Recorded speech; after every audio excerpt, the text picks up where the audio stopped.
Hello, everybody. You're very welcome to episode 7 of Swinford Chats podcast with myself, Cathal Kelly. And myself, Tommy Stenson, of course, in association with the Gateway Hotel in Swinford.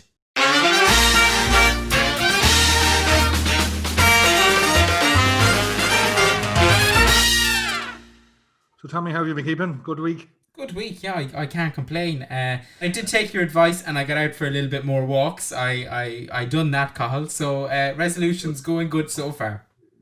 So you'll have the answer to my question for us all at the end of the show. I hope I will, but I'll keep that for later. That's right. I just want to take this quick opportunity as well, Tommy.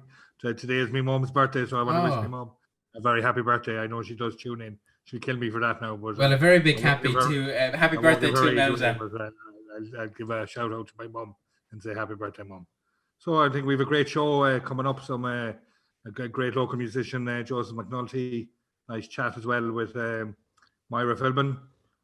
We'll be bringing you the latest, of course, in local news as always, and I'm sure Cathal has another question of the week.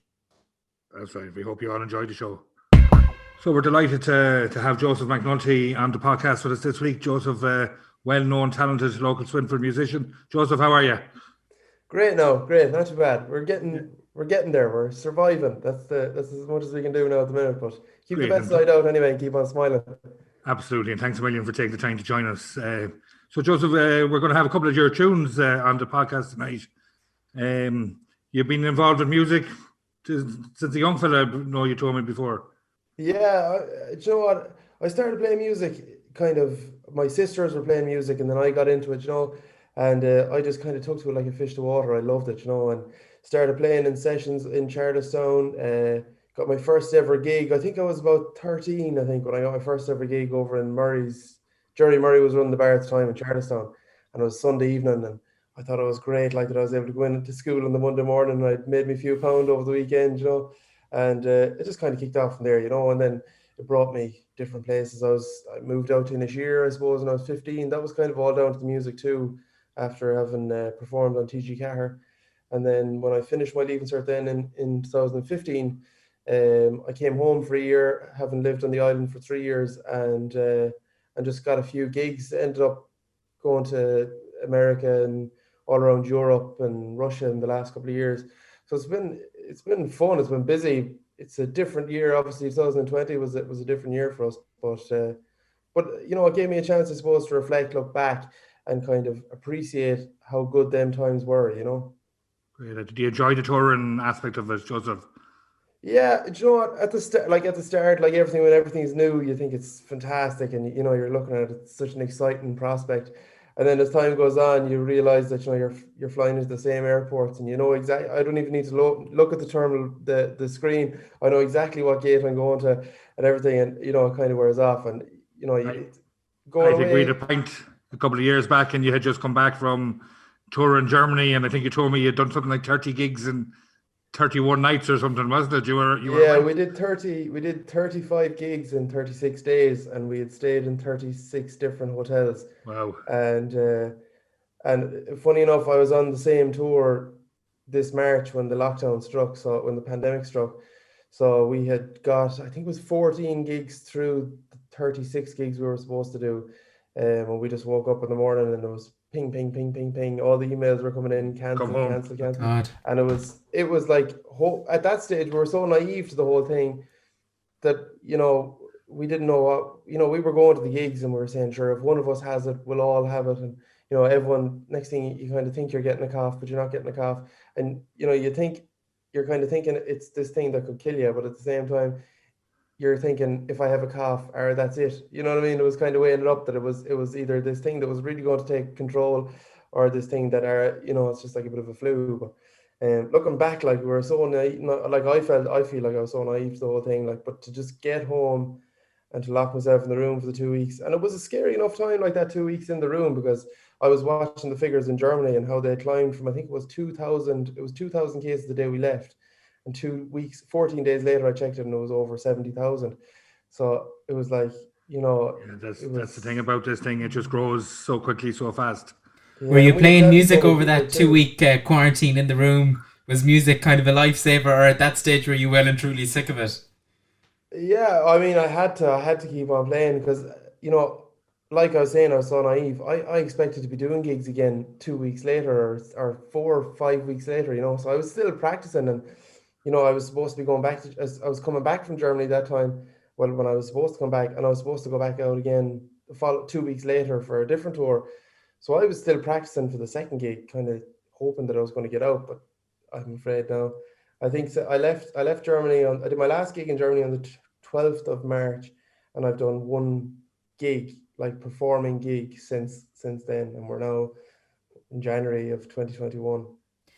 And Joseph, I know you've played in the famous, is it the Minnesota or Milwaukee? Sorry, the Milwaukee Irish Festival, and I know Mayo.ie, who are great supporters of ourselves, are very linked with that festival. That was some experience, I'd say. That was Yeah, back 2 years ago. that was an unbelievable experience. Like, and myself and Box and Banjo we were supposed to go back to Milwaukee again in 2020. No, that was obviously cancelled, or we'll say postponed. I don't say these gigs are cancelled, because I hope to God we'll be able to do them again. So I'm saying they're postponed. But yeah, like, that's an unbelievable festival. It ranges between 130 and 150,000 spectators at the festival. Like, it's an unbelievable festival. And I mean, there was connections to Swinford all over the place the year I was there. That's right. Actually, it's going to be one of my weekly questions for Tommy coming up soon, Oh, okay. Joseph. But I know the year you played it back in 2019. I know I think I was telling you just before you went out that there would have been 4 bands with Swinford connections playing it That's that right, year, yeah.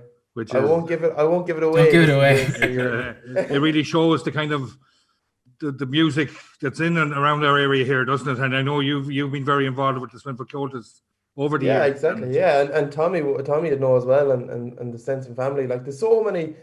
This is a really rich area for music, and David Munley, a musician that I work with quite a lot, he's doing a project at the moment where he's going around the county, and he's interviewing, storytellers, musicians, singers, and kind of delving into the roots of Mayo music, and like Swinford, like, there's so many musical families in Swinford, and we can see it. The Cultists in Swinford is going from strength to strength. Pre-COVID, there was the classes going on every week, and them classes are only growing and growing, and we have local shooters. It's a very local based a thing, and it's great. And I can only see Swinford, the music in Absolutely, Swinford, and I think I think the improving. work, and I see it myself firsthand at the hotel, the work the Swinford Cultists do for just the love of promoting music, promoting that Irish culture. I mean, in the last few years, we've had the Connacht Fleadh I know it was one of the most successful Connacht Fleadhs that's been held. And we had it here just the year before last. Thank God we got all these things in 2019. Exactly. But that was a fantastic week around town. But I often think the work that committee do, as you said, Definitely. Joseph, holding classes, and that's what really And it's all drives. voluntary as well, and Yeah, and it's important to note that too, because, like, my own mother is involved with the Cultists, and obviously Maureen Noon, and everyone that's involved. They do so much work, and it's important that then people do get a shout, because, like I said, it's all voluntary, and they do it for the sake of the tradition and for the sake of the community and the children, because like, personally, music has opened an awful lot of doors for me, and it's to be honest, I don't know where I'd be without it. And if I wasn't guided down that path, it's kind of hard to see what sort of person I'd be now, hadn't it been for music and Cultists, and all the other, like, I mean, it's not just Cultists, there's other things as well, between drama groups and everything like that. All these things, they open the door for children, and not only children, but for anyone that wants to pick up a new hobby, and it brings you down a new pathway, and it helps you kind of form yourself, and find your sense of self, I suppose. And I suppose that's kind of missing over the pandemic, the sessions that were taking place every Thursday. I suppose that the musicians that would go to that would really miss that. But you mentioned earlier on about practice, and I suppose for every tour that you go on, or every gig that you do, there's probably a different set list, or there's a lot of work involved. It's not just going up and playing the same tunes over and over. That's what some people might think, but there's a lot of pre-work that goes in before you go. Oh yeah, I mean, look, yourselves, the organization, even this this podcast doesn't just happen, you know what I mean? And you have to contact people, and you have to get the right setup, and you have to have the correct equipment and everything.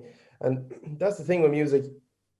I always find if I go on tour, like, and the gig is an hour and a half, I'm working for 22 and a half hours a day, and that hour and a half I'm on stage, I am just on my own and nobody can touch me, and that's the way it is, and there is a lot of work that goes on behind the scenes, and there's a lot of practice, and having the correct equipment, like, and having good instruments and things like that, and the hardest thing I always found with traveling was minding my instruments while I travel, because I mean, every time I get in a plane, there's someone there, some air host or air hostess that wants to take the fiddle off me and put it in the hold, and I have to say no.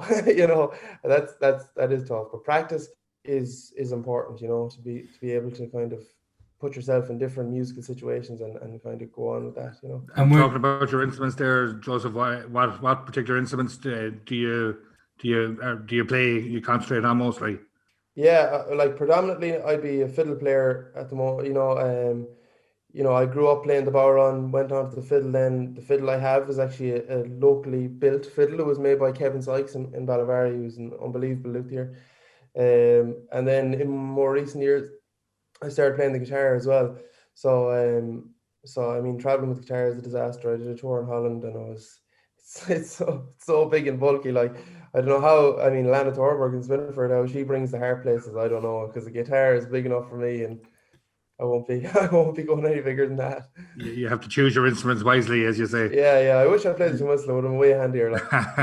I suppose there's lots of styles as well of fiddle playing, and I suppose, would you have a distinct style? I know that you probably look to people like Peter Horn from Sligo, and probably the likes of Jimmy Murphy and people like that, but would you have your own style, or is there any particular area you're drawn to? Yeah, like, definitely, like I mentioned earlier on, the versatility, and the fiddle is such a versatile instrument that, I think really to get the most out of the instrument, you have to listen to different types of music. So in the last couple of years, like, I've listened to Stefan Grappelli and different jazz fiddle, and kind of, because, like, I mean, it's different. I suppose if I was to get into the technicalities of it, when you see a guitar, it's fretted, so you can only play the notes that are fretted. You can't play in between those notes, whereas on a fiddle you can, because it's not fretted. So, like, I mean, you have the extra challenge of intonation, but you can kind of slide from one note into the other, and in between each note is so many other different notes. You know what I mean? So in terms of style, like, I like to kind of keep my options open, and even listening to say Mark O'Connor, like, say bluegrass fiddle, like, bluegrass fiddle players, jazz, you have Irish music, you have classical violin, like there's so much that can be done on that instrument. So there's no fear that I'll ever stop learning. Are you ever afraid that, music probably started out as a hobby for you? Are you ever afraid that, it might ruin it for you doing too much of it, or do you get joy every time you're up on a stage? Yeah, that's a good point. Like, I definitely think, in the latter years, like, I probably did stop I didn't enjoy it as much, and I think now that I've gone back and I'm studying again, that and the fact that I haven't done a gig in so long, that when it does happen again, I'm definitely, like, going to relish it, and I'm going to and enjoy it more, because, like I said, I took it for granted that playing music 5-6 nights a week, and now I've done one gig since the 12th of March, and we're in January, like, so the opportunity to play with other people, and, like, music is a conversation, and this, in terms like this, we've had to isolate, and we've had the break where we're able to go and meet people, and then we're told to go home again, but musicians haven't really been able to come out of that isolation in terms of their musical coming together musically, like, so when the time comes that we can play music together again, that'll be a day that absolutely. I look I'd say big time. there'll be a session every night for I'd say 2 and 3 a day will be exactly. You'll be and just, you kicking us brought out out a CD yourself there not so long ago, or pre-COVID, I know. Yeah, so Step in Time is my own solo album that I brought out. I think it was in 2000. I'm going to say 2000. 18. And like we were saying earlier on about the local musical talent around here, everyone that performed in that album was from a 15-minute radius of my own house. So you've Shane McGowan on guitar, and then we have Stephen Doherty on the keys, and Kevin Doherty is on double bass. And then Stephen himself recorded it and was co-producer on it. So it's a very local album. A lot of the music kind of it's nearly kind of I'd probably describe it as a musical journey throughout my musical life. And it starts off with the clavel reel. Tommy made reference to Peter Horan earlier on, and he was my first real, I would say, musical inspiration, and he came from the village of Clavel. And it works its way through and finishes off with a tune called Titanic Reel, which was a tune that was composed by Stephen Doherty, that we performed in America for a month in the November prior to the recording of the album. So it was kind of brought me right up to the time just before we recorded. So. And people can find that album on your website, Joseph, isn't it? That's right, JosephMcNultymusic.com. That's right, yeah. That's where you can find me. Is there a particular place that you love to play music? If there's one spot or if there's one place that you like to play I know, music? Tommy, you can't ask him that in front of with me here now. Do you know what? I was thinking this through and just over, like, you know, reflecting over the last while and things like that. And you know, people have kind of said to me, like, you know, what's it like to play for 1,000 people, or what's it like to play for 500 people, you know?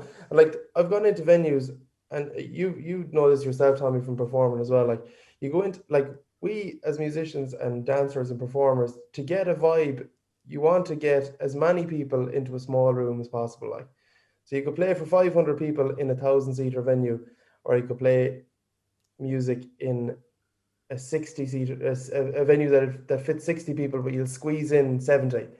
And the vibe that you'll get off that 70 people is far greater than that of the 500 people that are sitting way apart.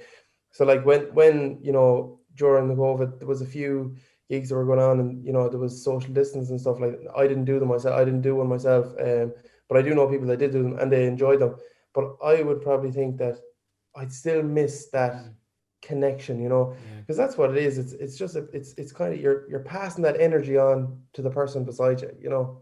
And so I'd say if I was asked, like, where's my favorite place to play, I think any place that has an audience that's engaged and close together and just enjoying it together, you know what I mean? I think I asked Peter Gallagher when we had Peter on to teach Cathal the guitar, and last week I asked Alan Heaney when he was on to bring Cathal out to the farm. So I think maybe if I ask you to maybe, you know, maybe the Bowron would be a good one for Cathal. I think we'll get him on the fiddle for the crag. We'll have to have a few pints first, Joseph. We'll have to have a few pints first. String up the bow there now. We'll have a few pints to play a few tunes. Well, Joseph, as I said at the beginning, unfortunately we had to postpone the planned gig we had for you in the Gateway back in October. But I know we're very much looking forward to having you back here, and I think you'll be one of our first gigs, hopefully. And we know then that it's all behind us when we have you belting out the tunes here in the exactly. And like I said, that's in my diary. And I just like to say, lads, like I said, I've gone back and I was studying, and I was in Dublin for the last while, and I must say that I found this podcast a really nice connection back home. And like, there was a couple of weeks there where I couldn't come back, and with restrictions and this, that, and the other. And it's a really nice way for the Swinford diaspora just to make that connection. And I'm sure that they're enjoying it every bit as much as I did. So thanks a million to yourselves as well for having me. Joe, thank you so much for coming in and joining us on this week's podcast. You're going to play an exclusive tune for us now here on the Swinford Chats podcast, Hector the Hero. And I know that our listeners at home are really going to enjoy this. So here is Joseph McNulty.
So we're delighted to be joined by Moira Philbin on this evening's podcast, who's going to tell us all about genealogy. And I suppose, Moira, it's becoming really popular now to finding your ancestors.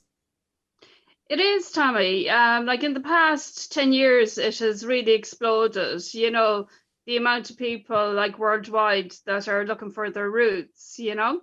And of course, because of so many people leaving Ireland over the last 100 to 200 years, an awful lot of people are looking for their roots back here in Ireland and Mayo especially.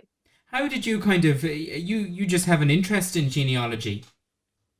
Well, basically, a cousin of mine in England asked me would I start our family tree because they weren't really sure where to look, you know. And so I started like just by asking my parents like who their like obviously I knew my grandparents, but who their grandparents were.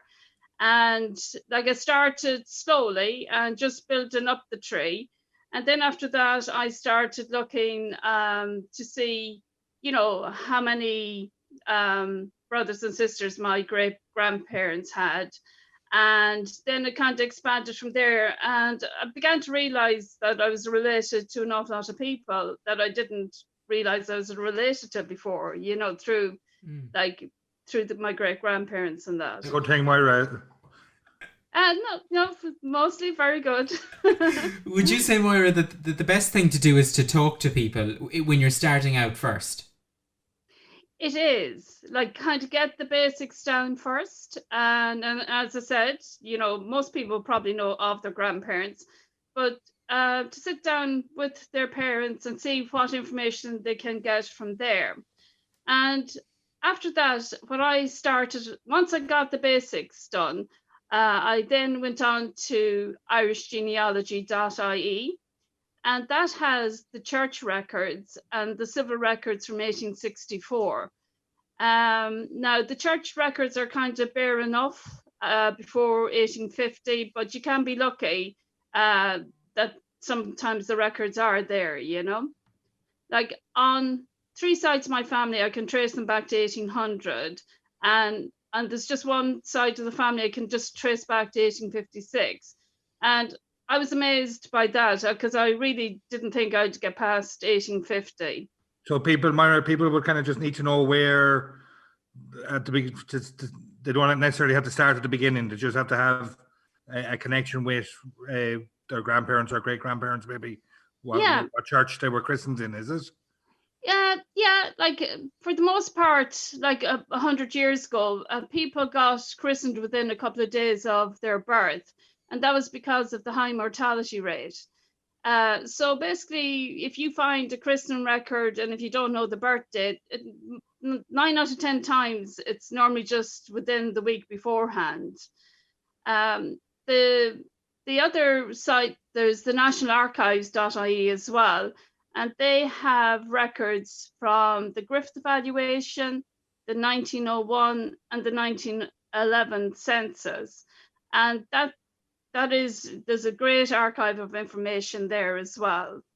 And I suppose what's becoming more popular over the last number of years is to look up graveyard sites where people have uploaded, different graveyards. And that's another way people can look, is it? It is, and and volunteers, Tommy, did for the most part did that work. You know, they kind of visited graveyards and did line by line and took the information down. So that is a great service to a lot of people. And www.irishgraveyards.ie is one of the good sites for checking that up. The other thing as well, like as I was going along, do my family tree, like I was kind of writing down all the different sites that helped me. And then over the years, people were kind of, we got into conversations about family and tracing family. And I just kept, repeating, this is the site you go to. And I was kind of like, the interest was growing and growing and growing. And I just found I was constantly saying the same thing to people all over and over. So I decided to set up Swinford genealogy on Facebook, and I've put all the sites on there, for people, that'll help them in their research. And it's such a broad subject that really you won't find everything out in a week. I mean, I suppose at this stage, I'm 10 years, you know, kind of every now and again, I'll have a go at it. But for the most part, I have my family tree more or less complete as far as I can with the records that I found. And there is great interest in it, Moira. I know we were involved with the Swinford 250 projects together, and I know you would have been very involved with the shop we set up in the town, and a lot of visitors that we got over the course of that year were kind of interested in just kind of finding out more about their ancestry. Oh yeah, like I mean, that probably wasn't one of the things we kind of thought that would be to the fore, Cathal, but every day somebody came in and they're asking, how do I look up this? How do I look up that? So it actually, even it wasn't something we weren't thinking about initially, but it actually by the end of the year, like every day I was talking to somebody about genealogy in some form or the other. Now I have to say the one thing that I loved about last year, I'm friends with her now, Anne Caruso. She's in New Jersey, and she had Mulligan connections in Swinford, and I was trying to help her track down, the possible area that they're in. But we actually found where her great grandfather came from, which was Rawbun.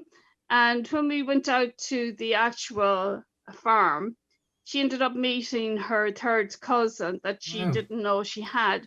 But I could see it meant so much to her, Cathal, and it was, it was just so delighted for her that she found her roots here. It's brilliant to see, and I suppose I'm lucky enough in the hotel I get to meet a lot of visitors, and it is great to see that, they come to visit and find out a bit of information, and when they do get that connection, it's fantastic.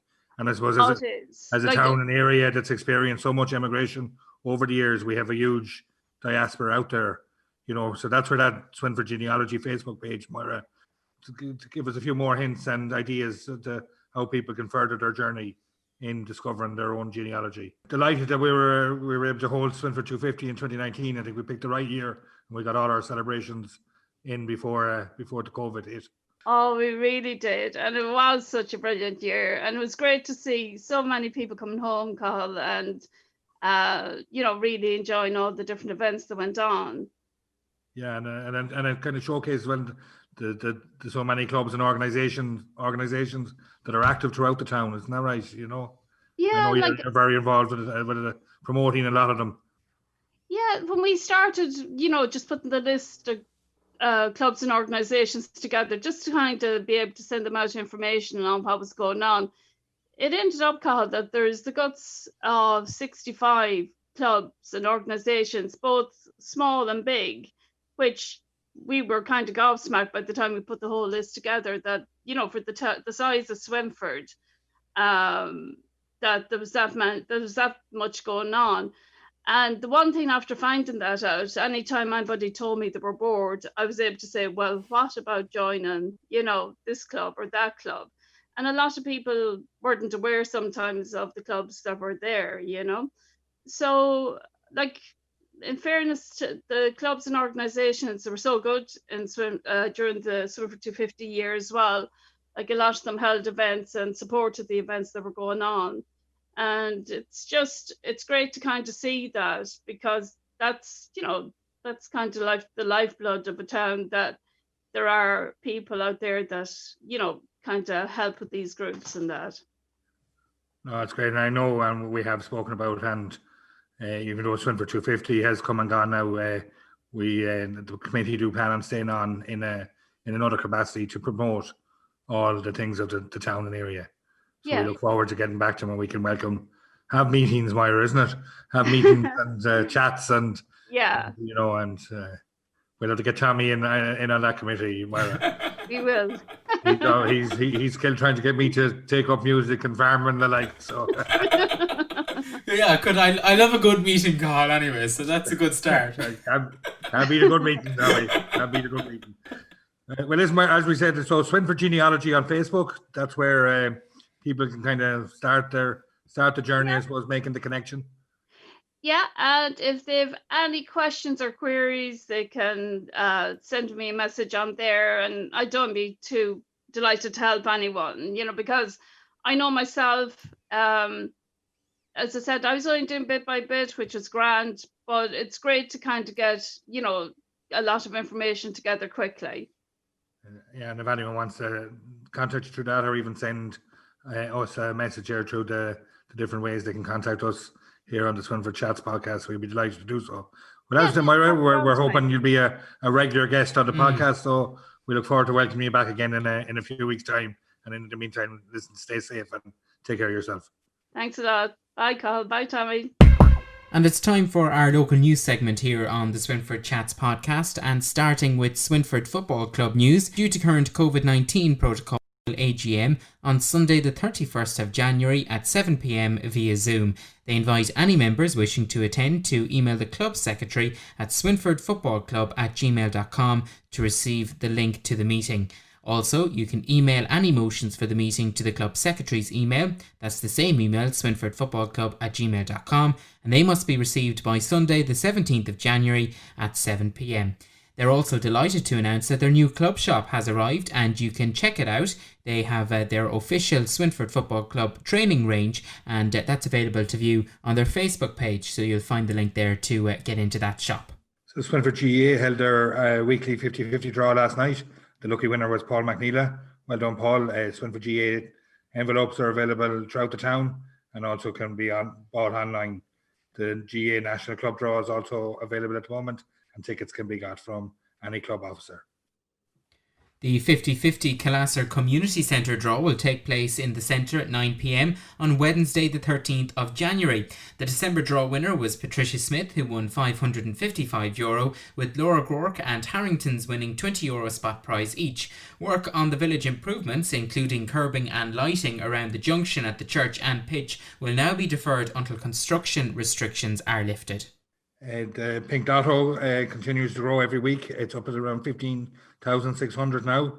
The tickets are available throughout the town, and the Lotto draw is held every Monday night. So look out for the Pink tickets there. Some good fundraising there going on for the amenity park. And Swinford 250 celebrations are promoting the RTE Wildlife Photography Competition. RTE has launched a new wildlife photography competition, Eye on Nature, with a cash prize of €1,000 for the winner.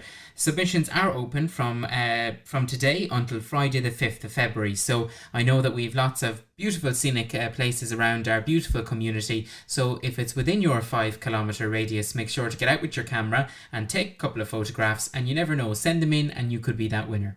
So like many places, due to the current COVID restrictions in place, the Swinford Parish Office is only open on a Friday at the moment. If anybody would like to arrange an anniversary mass, they're asked to please phone the office on a Friday. In February, there's a lovely event happening, being run. It's called the Colm Harker Memorial Run, and it's happening on 14th of February 21. I know the Charlestown Sarsfields GAA Club and the East Mayo Athletic Club are heavily involved in running this. It's a virtual run, walk, treadmill or cycle challenge, and it can take place anywhere in the world at your own pace. It's raising funds in Colm's memory for development of the new Colm Harker Memorial Pitch. More details can be found on the Charlestown GAA Facebook page or the East Mayo Athletic Club page, or even I think if you Googled the Colm Harker Memorial Run, you would find the details on that. And as I said, anybody can take part in that from anywhere in the world. And we're delighted to say that last week we had the very talented singer Orla Connolly on the podcast, and she actually, her song that she sung on the podcast, Piece by Piece, was taken by a UK radio station, All FM 96.9 FM, and they played her song on the radio last night.